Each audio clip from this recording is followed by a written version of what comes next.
உறவினர் வீட்டு செய்முறைக்காக அவசரமா மண்டபத்துக்கு ஓடினேன். மண்டபத்துக்கு வெளியில் ஒரு பெரியவர் கையில் ஒரு சின்ன தூக்கு வாளியோடு தயக்கத்துடன் தம்பின்னு கூப்பிட்டாரு. என்னங்க தாத்தான்னு கேட்டேன். அதற்கு பிறகு அவருடன் நடந்த உரையாடல்.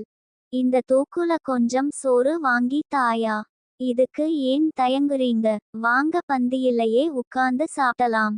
இல்ல தம்பி, பந்தியில எல்லாம் உட்கார விட மாட்டாக, என் கூட வாங்க, யார் என்ன சொல்றாங்கன்னு பாக்குறேன்னு சொல்லி உள்ள கூட்டிட்டு போனேன்.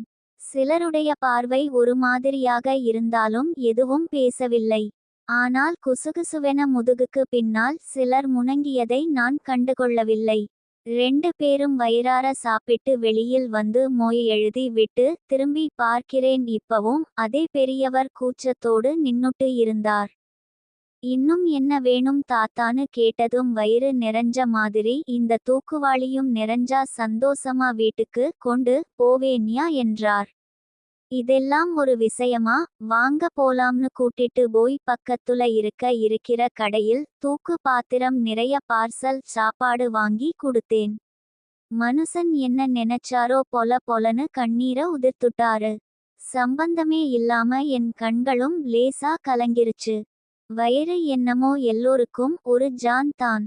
ஆனால் அதை நிறைப்பது சிலருக்கு கடலை போல் மிக நீளமானதாக இருக்கிறது.